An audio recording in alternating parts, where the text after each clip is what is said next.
Gold, trusted gold buyers. మీరు తాకట్టు పెట్టిన బంగారాన్ని విడిపించి ఈ రోజు ఉన్న మార్కెట్ ధరకు కొన. రిస్క్ ఎందుకు అని అనుకున్నారు సార్? అంటే ఎంత రిస్క్ తీసుకోవటం అవసరం? డెఫినెట్గా ఒక సెట్ వేస్తే ఈజీగా తక్కువ వర్కింగ్ డేస్లో అయిపోయేది కదా. నేను ముందు నుంచి ఎక్కువ నేను అలానే నాకు అలవాటు అలానే చేశాను. సో ఇలానే అంటే మైండ్ అలా అంటే బేసిక్గా అదే మేమంతా ఒకరికొకరు అనుకుని ఇప్పుడు బాంబేలో ఇప్పుడు హాజేలి అంటే హాజేలి అది దాన్ని క్రియేట్ చేయలేము. అది అంత క్రౌడ్తో ఆ సన్న స్ట్రిప్లో వెళ్తూ ఉంటాడు. సో ఇతను అంటే బిచ్చగాడు ఇంకా ఎక్కడెక్కడ తిరుగుతాడు. మనం బిచ్చగాడితో ఇప్పుడు ఇందులో విలన్లు అన్నట్టు వీడు ఎక్కడ ఉంటాడు, బిచ్చగాడు ఎక్కడ ఉంటాడంటే వాడు ఏనుగులు అంటాడు, వాడికి గుర్తున్నాయి, వాడు ఏదైనా గుర్తుంచుకుంటాడు. అలానే వాడు ఎక్కడ ఉంటాడంటే వాడికి స్ట్రెంగ్త్ ఏంటంటే వాడు ఆకలి తట్టుకోగలుగుతాడు. వాడు శనివారం అయితే గుడి దగ్గర అడుక్కుంటాడు. ఆ గుడిలోని మ్యూజిక్, గుడిలోని పాటలు చెప్పి అదే దేవుడు అదే నాకు అనుకుంటాడు. ఫ్రైడే మస్జిద్, సండే చర్చ్, ఇక్కడెక్కడ ఉంటాడు. సో ఒక్కొక్క చోట ఉన్నప్పుడు ఆ చోట్లకి అండ్ చెత్తగొప్పలో ఉంటాడు. అది అదేంటి మన రైల్వే స్టేషన్లో, బస్ స్టాప్లు, ఇవన్నీ వాడు తిరిగే ప్రదేశాలు ఉంటాయి, సులభ్ కాంప్లెక్స్ ఇవన్నీ. సో ఇవన్నీ ఒకటని వేయలేము కదా. సో వాడి ట్రావెల్ జర్నీ ఆడు పారిపోతుంటే ఇంకా బాంబేలో ఎగ్జాస్టివ్ చూపించాల్సి వచ్చింది. సో అది అందుకు రియల్గా వెళ్ళామన్నాడు. అందుకే ఇది తేడా అంటే ఈ సినిమా ఈ క్యాన్వాస్ మూలనే ఒక విజయం సాధించాలనుకుంటున్నాను. ఇంత విజయం అంటే కాకతాళీయమో లేకపోతే అదృష్టమో కానీ మీరు ఈ స్టోరీలో చెప్పిన ఒక మెయిన్ థీమ్ ఏదైతే ఉందో ఆ థీమ్కు ప్రజెంట్ ఇన్సిడెంట్ ఒకటి కలిసింది సార్. అంటే చమురు నిక్షేపాలు అరేబియా మహాసముద్రంలో ఉండటము, వాటి చుట్టూ అల్లుకున్న కథ. ఇప్పుడు రీసెంట్గా కూడా ఇండియాలో అలాంటి ఒక చమురు నిక్షేపాలు దొరకటం, వాటి గురించి ఒకవేళ అది నిజంగా వర్కౌట్ అవుతే ఇండియా చమురు దిగుమతి చేసుకోవాల్సిన అవసరం లేదు, భారతదేశ ఆర్థిక వ్యవస్థ చాలా పటిష్టంగా ఉండబోతుంది, మారిపోతుంది అన్నారు. అంటే అది మీరు ముందు ఊహించారా ఇలా? కథ అంటే అది ఇది పెద్ద ఊహించాను అనుకోను. బేసిక్ ఏముందంటే అంటే ఇండియాలో ఉన్న రీసోర్సెస్ ఏంటంటే మీరు కథ ఇండియా అంటే సడన్గా దొరికితే ఇప్పుడు మళ్ళీ నల్లమల్లో యూరేనియం అని పడ్డారు కదా. అంటే సంథింగ్ ఏదో అంటే ఇది ఆన్ గోయింగ్. అంటే ఇప్పుడు మెల్లమెల్లగా మనుషులు పెరుగుతున్న కొద్దీ నేచర్ని మనం విధ్వంసం చేస్తాం బేసిక్. అంటే అది మంచిగో చెడుకో బేసిక్ దేశానికి మంచిది ఎన్ని రోజులు మంచిది ఎన్ని రోజులు చెడు అని మనం చెప్పలేము. కాకపోతే జనాభా పెరుగుతూ మనం అన్ని స్పేసెస్ని, అడవుల్ని అన్నీ వెళ్తున్నాం కదా. సో ఆ మెషినరీ వచ్చింది, కొత్త మెషినరీ వచ్చింది, కొత్త దొరుకుతాయి, తప్పకుండా దొరుకుతాయి. ఇక్కడ బొగ్గు గన్లు దొరుకుతాయి, మైకా గన్లు దొరుకుతాయి, మన అదేంటి యురేనియం దొరుకుతుంది. ఇవన్నీ something will keep getting. So అలానే ఒక థాట్గా రాశాను అది యాక్చువల్లీ. అంటే ఈ బాక్స్ ఆఫీస్ కలెక్షన్లు, రికార్డులు ఇవన్నీ పట్టించుకుంటారా సార్ మీరు? మామూలుగా సినిమా రిజల్ట్ వచ్చిన తర్వాత నేను పట్టించుకోవడం అంటే డెఫినెట్గా పెట్టింది రావాలని అయితే అది నేను ఇప్పటిదాకా నా కెరీర్లో ఇన్ని సంవత్సరాలు ఇంకోటి నేను తీసిన సినిమాలు ఏదైతే నాకు సాటిస్ఫాక్షన్ నా వాయిస్ అని చెప్పాను, అలానే ఎప్పుడు నేను నా వలన ఎవరైనా అంటే డిజాస్టర్లు పోయినాయి అనేది ఇప్పటిదాకా నాకు నా ఇదిలో లేదు యాక్చువల్లీ. సో అంతవరకు నేను చాలా ఇదిగా బ్యాలెన్స్ చేశాను.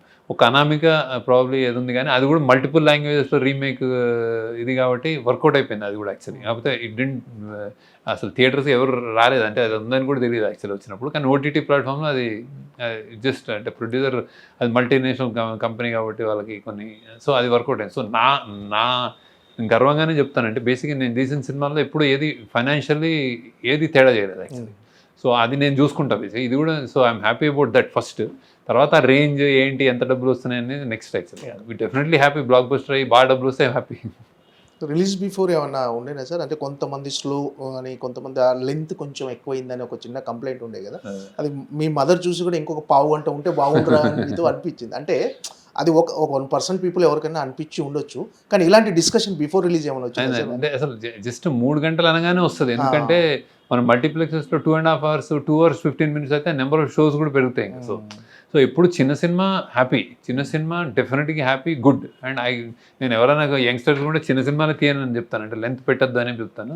కాకపోతే ఈ స్కేల్ కథకి మేము ఎంత తర్జన అయినా మేము చెప్పాల్సిన కథ ఇంత తీసుకుంది బేసిక్. అంటే లైక్ బడ్జెట్ తీసుకుంది, లొకేషన్ తీసుకుంది, ఇంత స్టార్స్ తీసుకుంది, కథని అలా కన్జ్యూమ్ చేసింది అన్నమాట బేసిక్.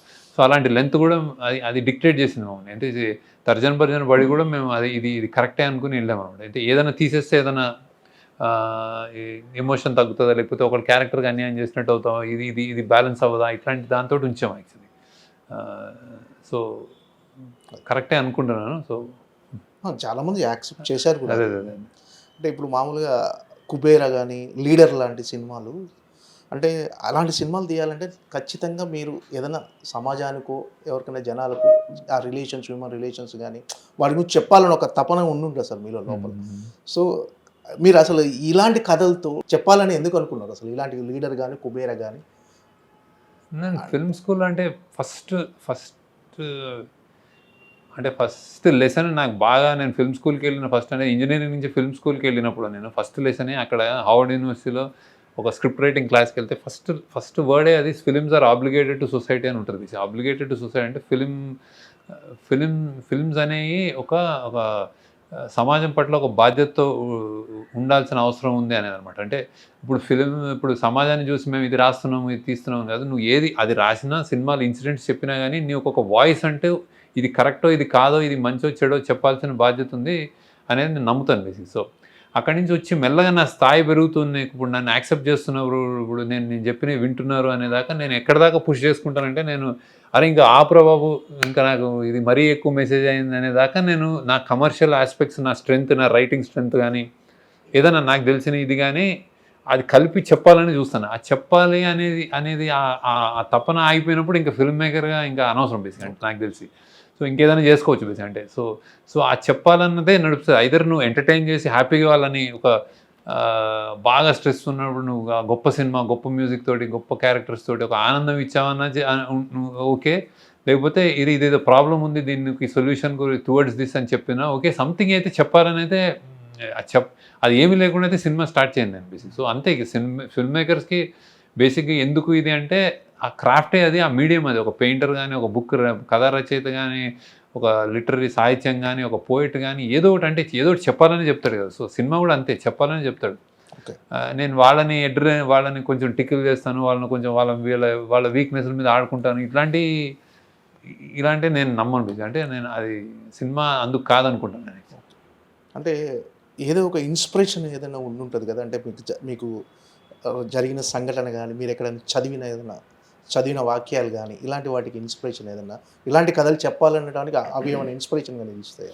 అంటే మీరు కూడా అంటే మిగతా దర్శకులతో పోలిస్తే శేఖర్ కమల్ గారిది సపరేట్, అంటే ఎక్కువ పబ్లిసిటీ కోరుకోరు, అసలు వార్తల్లో మీరు ఉండరు, అసలు మినిమం సోషల్ మీడియా కూడా మీరు వాడరు. మీ ఫోను ఎవరో ఫోన్ చేస్తే తప్ప అప్పటికి అసలు చాలా దూరంగా ఉంటారు మీరు. ఒక రకంగా సమాజంలో జరుగుతున్న వాటికి కూడా మీరు స్పందిస్తారు, కానీ ఆ విషయాలు మీడియాకు కూడా తెలియవు. అంటే రీసెంట్గా మీరు ఎవరికో దాచుకున్న డబ్బులు, ఒక 3 లక్షలు పెళ్ళికి దాచుకున్న డబ్బులు ఆ ఫైర్ యాక్సిడెంట్లో ఏదో కాలిపోతే వెళ్ళి ఆ డబ్బులు ఇచ్చారని కూడా తెలిసింది. ప్లస్ కరోనా టైంలో మీరు గాంధీ హాస్పిటల్కి మీరు చేసిన, అంటే వాళ్ళు ప్లకార్డ్స్ పట్టుకొని థ్యాంక్ యూ శేఖర్ గారు అని చెప్పేవారు కూడా ఎవరికి తెలియదు. అంటే మీరు చేసుకునే మీరు చెప్పరు, కానీ కొన్ని బయటికి ఆటోమేటిక్గా తెలిసిపోతాయి. బట్ ఏంటంటే ఆ ఇన్స్పిరేషన్ అనేది మీ సినిమా భావజాలంలో కూడా అన్నీ కనిపిస్తుంటాయి సార్. అంటే అది కావాల్సుకున్నట్టు ఏం కాదు. బేసిక్ ఒక్కొక్క వ్యక్తిత్వం, అంటే ఒక్కొక్కరు మనుషులు అంటే ఇప్పుడు ఇది చేస్తేనే మంచి, చేయకపోతే అని కాదు. ఎవరి లైఫ్ వాళ్ళు లీడ్ చేస్తున్నారు కదా. బేసిక్గా నేను అదే నమ్ముతాను బేసిక్గా. అంటే యువర్ కమ్ హియర్, అంటే నువ్వు ఏదో పర్పస్కి వస్తారు. వచ్చినప్పుడు ఇంజనీరింగ్ చేసే ఒక కుర్రోడు, నేను ఒక సిబిఐటీలో చదువుకుని అల్లర్చిలో తిరిగేవాడిని, సడన్గా నాకు సినిమాలో ఇంట్రెస్ట్ వచ్చింది అంటే ఎవరు ఎక్కడి నుంచి తగిలింది అంటే మా పేరెంట్స్ ప్రాబ్లీ అమ్మ నాన్నల పెంపకంలో ఎక్కడో ఏదో మా అక్కలో ఏదో సంథింగ్ ఏదో ఇన్స్పైర్ అయి ఉంటాను, ఏదో చూస్తుంటాను, మా ఇంటి పక్కన వాళ్ళు చేసిన ఎక్కడో విన్న మ్యూజిక్ ఏదో లైక్ ఫస్ట్ టైం నేను చిరంజీవి గారిని చూసినప్పుడు అరే నేను క్రేజీగా ఉండేవాడిని, ఈయన డైరెక్ట్ చేయాలన్న ఒక ఇన్స్పిరేషన్ ఏదో పట్టుకుని సినిమాలకు వెళ్ళాను. అక్కడి నుంచి ఈ క్రాఫ్ట్ అనేది వచ్చిన తర్వాత నేను బాగా చెప్పగలుగుతున్నాను, యాక్సెప్ట్ చేస్తున్నారు అన్న తర్వాత ఏం చెప్పాలి ఏం చేయాలని ఒక గివింగ్ బ్యాక్ అనేది ఉంటుంది. అంటే ఏదో చేయాలి, చేసి వెళ్ళిపోవాలనిపిస్తుంది బేసిక్గా. ఉన్నా లేకపోయినా you will have me mark ఉంటుంది కదా. సో ఇవన్నీ అంతే బేసిక్. అంటే పెద్ద ఎజెండాతో కాదు, ఎవరన్నా వచ్చి నాకు అనిపిస్తుంది. అలా అని నేను అందరికీ చేయలేని, నా దగ్గర సత్తా కూడా లేదు, అంత డబ్బులు కూడా లేవు నా దగ్గర. ఏదో అనిపిస్తే ఆ రోజు చూసినప్పుడు ఎందుకో డబ్బులు కాలిపోవడం అంటే అది అసలు ఒక పేదోడికి అంటే లైక్ ఇలాంటివే నాకు మన పంటలు కూడా ఒక రైతు ఏదైనా వానలు కూడా వెళ్ళిపోతుంటే అసలు హృదయ విదారకంగా ఉంటుంది. అంటే ఒక 6 నెలలు ఇది అని చేసి సో అన్నిటి, కానీ ఎంతమంది రైతులు నేను చేయలేను బేసిక్. కానీ ఇదేదో ఏదో డిఫరెంట్గా అనిపించింది. అంటే రేపు ఎల్లుండి పెళ్లి నేను దాచుకున్నాను, పెళ్లి చేద్దాం అనగానే మంటలో డబ్బులు కాలిపోయింటే ఎవరు తెచ్చిస్తారు, ఏం తెచ్చిస్తారు అనిపించింది. సరైన రియాక్షన్స్ అంతే, సంథింగ్. ఇంకోళ్ళు వేరే డైరెక్టర్ వేరే విధంగా వేరే దొరికితే ఎవరో చదువు అంటే హార్ట్ పేషెంట్స్ చదివిద్దామని ఏవో చేస్తూ ఉంటారు కదా. Everybody does anything. Okay. So అంత అదేం నేను గొప్ప అనుకోవాలి, నాకు ఉన్నంతలో నాకు అనిపించిన దాంట్లో చేస్తూ ఉంటాను అంతే. అంటే ఈ దేవా క్యారెక్టర్కి ధనుష్ గారిని చేసిన తర్వాత సినిమా రిలీజ్ అయింది, సక్సెస్ అయింది.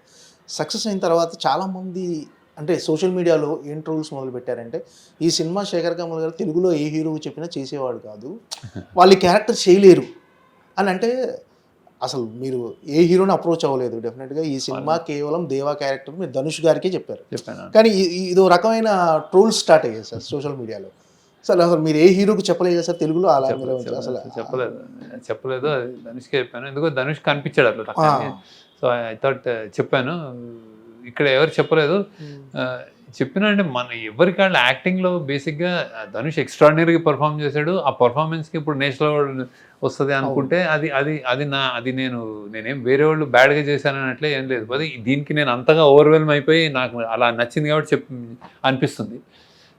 వేరే యాక్టర్ని ఇప్పుడు తెలుగులో ఏదైనా యాక్టర్ ట్రై చేస్తే వేరే విధంగా ప్లే చేసేవాడేమో, వేరే విధంగా చేసేవాడేమో, వేరే ఏదో వచ్చేదేమో. అది నేను మాత్రం ధనుష్ అనుకున్నాను బేసిక్గా. సో కానీ అతను చేసిన విధానం ఇదంతా నాకు 200% ఇంకా అసలు అంటే ఎవరు చేయలేరేమో, అంటే వేరే యాక్టర్ని తక్కువ చేయడం కాదు, ఈ పాత్రలో ఇంకెవరిని ఒకసారి చేసిన తర్వాత చూడలేము మనం బేసిక్గా. సో ఇప్పుడు స్వాతి ముత్యం కమల్ హాసన్ చేశాడంటే ఇంకెవరైనా ఊహించగలరా అంటే చేయలేము మనం అట్లా. So once it's delivered. So ఈయన డెలివర్ చేసేసాడు ఒకటి అది. సో అది ఎక్సెప్షనల్గా చేశాడు. సో ఆ ట్రోల్స్ అన్ని ఈ మధ్య ట్రోల్స్కి నాకంటే అసలు అంటే నిజంగా మనుషులకి మనం బతుకుతున్న విధానానికి ఆ ట్రోల్స్కి ఎవడో చేసిన కామెంట్స్కి అసలు సంబంధం ఉంటలేదు. అది నేను యాక్చువల్లీ అసలు చూడను. అసలు ఎవరో గట్టిగా చెప్తే నేను కమెంట్